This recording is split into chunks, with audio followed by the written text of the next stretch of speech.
আসসালামু আলাইকুম রহমতুল্লাহ। আমি সালাউদ্দিন জাহাঙ্গীর। আপনারা হয়তো অনেকেই জানেন যে সম্প্রতি আমার একটি বই প্রকাশ পেয়েছে, আবার তোরা দরবেশ হ। এই বইটি মূলত হচ্ছে আমাদের একটি চিন্তা জগতে নাড়া দেওয়ার মতো একটি বই। বইটির মাধ্যমে আমি চেষ্টা করেছি যে বর্তমান সময়ের তরুণরা যারা দিকহীন, উদ্দেশ্যহীন, হতাশাগ্রস্ত, তারা কিভাবে আবার আমাদের মূল স্রোতে ফিরে আসতে পারে।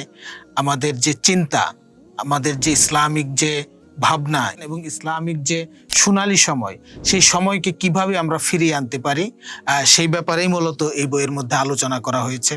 আমরা দেখি যে ইতিহাসের দিক থেকে আমরা সবসময় বলি যে আমাদের একটা সোনালী সময় ছিল, আমাদের একটা সোনালী অতীত ছিল, কিন্তু আমরা কখনো এটা চিন্তা করি না যে আমরা সেই সোনালী সময়টাকে আবার ফিরিয়ে আনতে পারি কিনা। এই ব্যাপারে কখনো আমরা চিন্তা করি না, ফিকির করি না। আমরা শুধু একটা সুখ মেদুরতা নিয়ে বসে থাকি যে আমাদের একটা সোনালী সময় ছিল, সোনালী যুগের মানুষরা এরকম এরকম ছিল, কিন্তু আমরা কখনো সোনালী সময়কে ফিরিয়ে আনার জন্য কিংবা আমরা নিজেরাই সোনালী মানুষ হওয়ার জন্য কখনো চিন্তা করি না।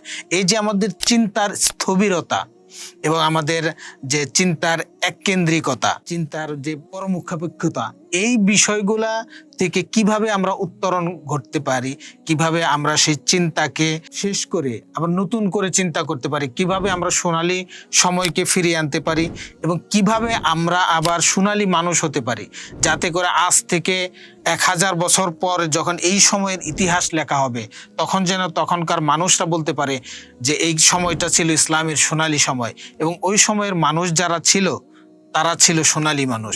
তো আমি মূলত এই বইটার মধ্যে আবার তোরা দরবেশ হ, এই বইটার মধ্যে এইটাই বলতে চেয়েছি যে আমাদের শত সহস্র বছরের যে ইসলাম এবং ইসলামের ইতিহাসে যারা দরবেশ ছিলেন, যারা উলিয়া উলিয়া ছিলেন, যারা ইসলাম প্রচারক ছিলেন, ইসলাম সম্প্রসারণ যারা করেছেন, তারা কিভাবে সময়টাকে সোনালী করেছেন এবং নিজেদেরকে কিভাবে সোনালী মানুষ গড়েছেন। বর্তমান সময়ে কিভাবে আমরা সেটাকে পুনরুদ্ধার করতে পারি, সেই চিন্তা কিভাবে আমাদের মাথার মধ্যে আসবে, মূলত এইটাই হচ্ছে এই বইয়ের মূল ফোকাস এবং এইটাই হচ্ছে এই বইয়ের বার্তা যে আবার তোরা দরবেশ হ, আবার তোরা সোনালী মানুষ হ এবং আবার তোরা সেই সোনালী সময় ফিরিয়ে আন। এটা আমি মনে করি যে এই সময়ের তরুণদের পক্ষে অসম্ভব কিছু নয়, এই সময়ের প্রত্যেক মুসলমানের জন্য এটা অসম্ভব কিছু নয়, যেহেতু সেই কোরআন এবং হাদিস আমাদের মধ্যে আছে। সুতরাং আমাদের পক্ষে সেই সোনালী সময় ফিরিয়ে আনা সম্ভব। আশা করি আপনারা সবাই আবার তোরা দরবেশ হ এই বইটি পড়ার মাধ্যমে নিজেদেরকে সোনালী মানুষ হিসাবে গড়তে সহযোগিতা পাবেন।